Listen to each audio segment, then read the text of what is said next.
Kenapa saya lahir di Sabah, anak-anak saya lahir di Sabah, ibu bapak saya lahir di Sabah, tapi saya tetap memegang ini, tetapi ini tiada makna. Apa itu yang tetap dipegang? juga macam orang asing. Tapi kalau dia memang PTI ibu bapak dia, macam dia boleh ada dokumen juga Pak? Untuk yang baru lahir. Semua warga, semua kanak-kanak yang dilahirkan di Malaysia itu adalah mandat untuk JPN untuk register their birth. So that's why kalau kami di anak, kami perjuangkan semua kanak-kanak perlu register their birth. Then after that baru kita tengok di mana. Kalau dia punya links, dia punya mother punya links closer to Filipina, then kita advise dorang untuk buat birth registration di Philippines. And birth registration Philippines pun dorang perlu juga yang birth registration Malaysia untuk proof yang dia kena born sana tapi dia Filipina, and then passport segala, dan ikut proses lah. Isu berkaitan kewarganegaraan guys, IMM 13 dan masa depan Sabah kembali menjadi perbincangan hangat di kalangan masyarakat negeri Sabah.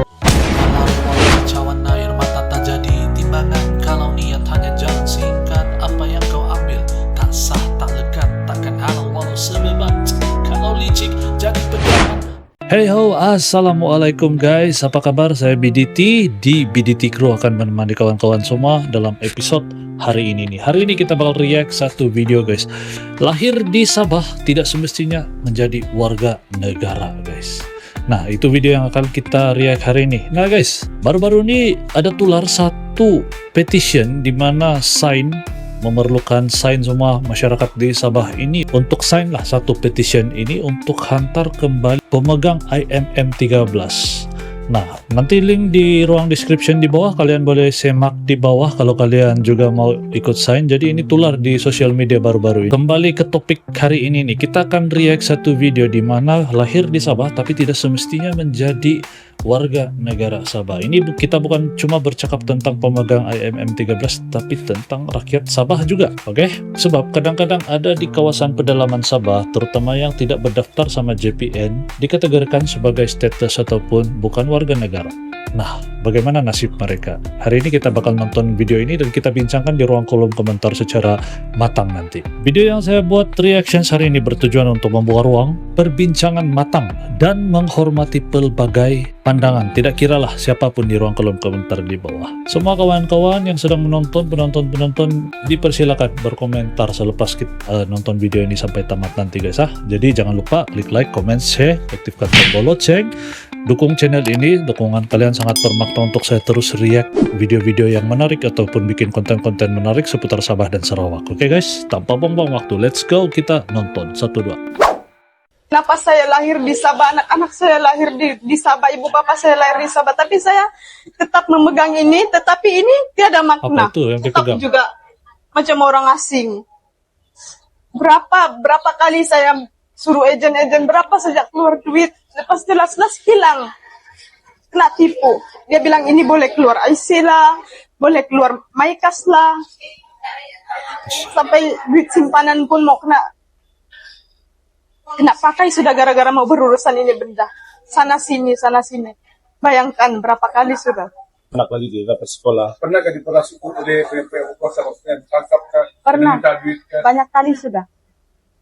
Banyak kali sudah. Tidak boleh kira sudah kalau soal itu. Mau keluar bawa anak pergi klinik pun susah. Iya. Ya. Jadi kami cuma memohon untuk keadilan kami. Kami lahir di sini, tapi kenapa kami mesti takut untuk keluar?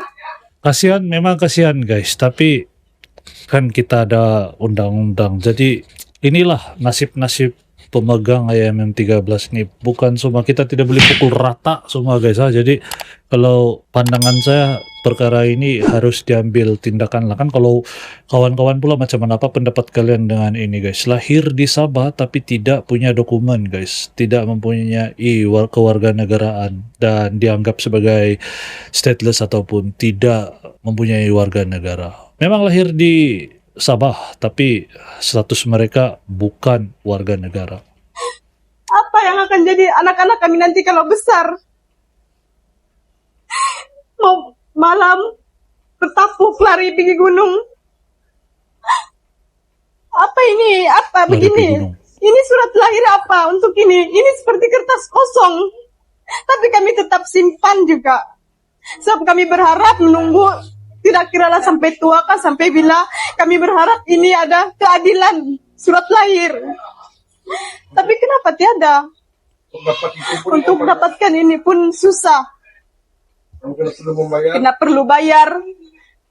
Bayangkan 4.000 lebih untuk dapatkan gini. Tapi kami tetap berusaha.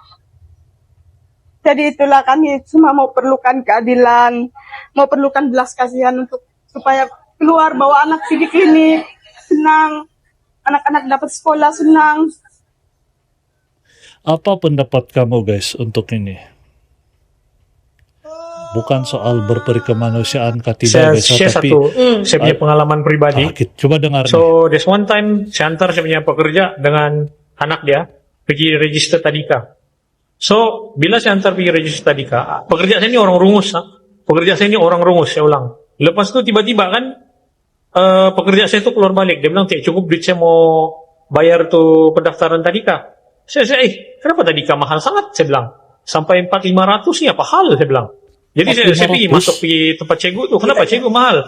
So dia cakap, sebab budak ni dia bilang, bukan warga negara. Saya terkejut lah, orang Malaysia pun yang macam pengalaman saya tadi itu boleh jadi stateless kalau tiada proper documentation, tiada, ataupun orang dusun yang Di persiangan yang tiada akses kepada JPN, ataupun orang sudah besar tidak Itu maksud saya guys tadi di awal-awal video. Jadi warga negara kita yang asal di Sabah ini pun boleh dikategorikan sebagai bukan warga negara, terutamanya di kawasan pedalaman seperti Pensiangan dan tempat-tempat yang lebih dalam lagi. Jadi kalau menurut pandangan saya lah, kalau mau dibandingkan dengan pemegang IMM 13 dan warga negara yang memang lokal tapi ialah tiada jalur untuk sampai ke JPN ataupun tidak ada, susah untuk dapat komunikasi luar seperti di kawasan dalam Pensiangan begitu.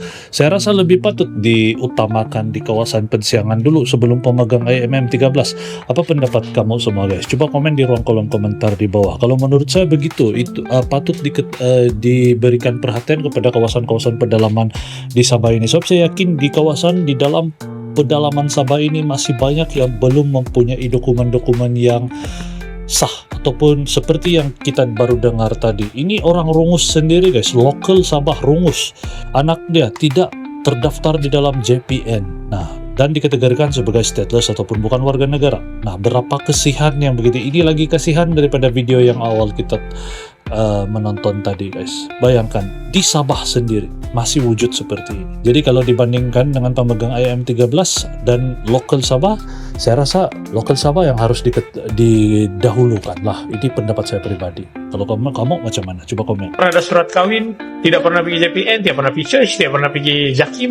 Ya. So itu pun boleh contribute kepada stateless juga. So jangan pukul rata. So itu Betul. yang saya tidak suka. Even influencer pun dia cakap, tidak ICPDI lah tu. Macam tu kan. Ya. It's very easy for you to generalize. Ya. Sedangkan manusia ni kita tidak boleh melayani manusia macam matematik bah, 1 tambah 1 2. When you dealing with human, there always a gray area that you need to consider juga bah. So this is the part of the gray Saya area. setuju, This is guys. the kelemahan undang-undang kita. So sepatutnya undang-undang ni yang kena improvise untuk menangani masalah-masalah manusia. Betul. Jangan Kelahiran terus dapat kewarganegaraan. Ini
dari mana.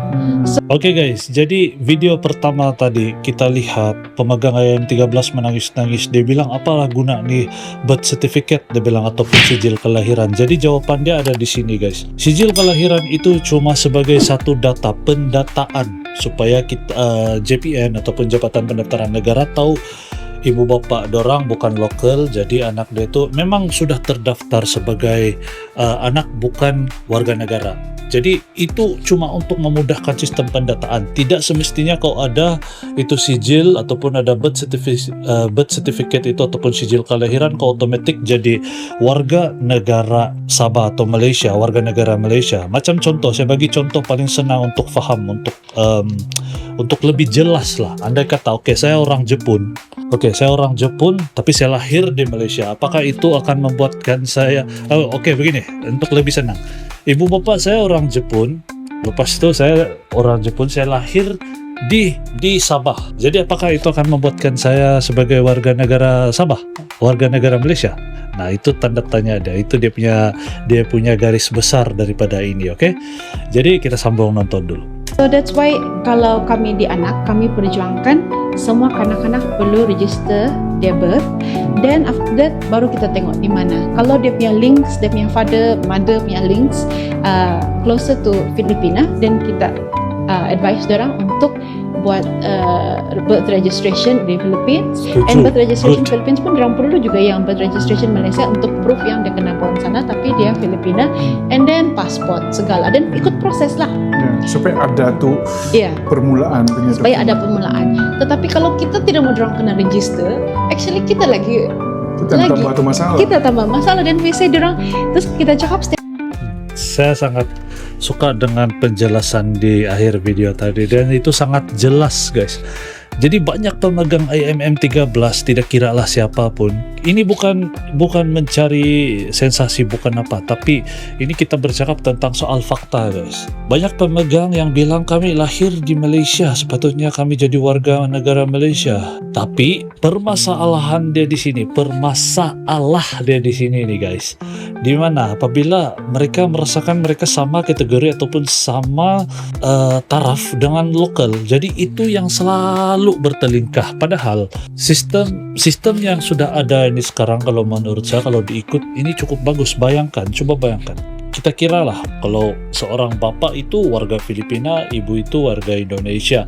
Jadi anak itu dilahirkan di Sabah. Oke, jadi kalau sudah ada birth certificate-nya, kalau ikut prosedur, bila JPN sudah lihat, boleh memohon di mana-mana embassy, sama ada embassy Indonesia ataupun embassy Filipina, untuk mendapatkan paspor untuk anak tersebut. Tapi kebanyakan pemegang IM13 seperti di awal video tadi tidak mau. Dorang mau jadi warga negara, padahal ini sudah ada dia punya jalan, sudah ada jalur dia macam mana, tapi tetap mau juga jadi warga negara. Sedangkan masih banyak lagi rakyat-rakyat Sabah yang unprivileged ataupun tidak mempunyai kelebihan seperti orang yang dekat dengan kawasan bandar ini. Jadi itulah saya bilang macam tadi, di kawasan Pensiangan semua, di kawasan-kawasan pedalaman Sabah ini masih banyak yang belum mendapat dokumentasi daripada JPN. Tidak kiralah mereka berkahwin tidak terdaftar di dalam sistem JPN, dan juga anak-anak mereka juga tidak dikategorikan sebagai warga negara, tidak punya IC apa semua. Padahal mereka adalah lokal tapi susah untuk mendapat jaringan daripada luar.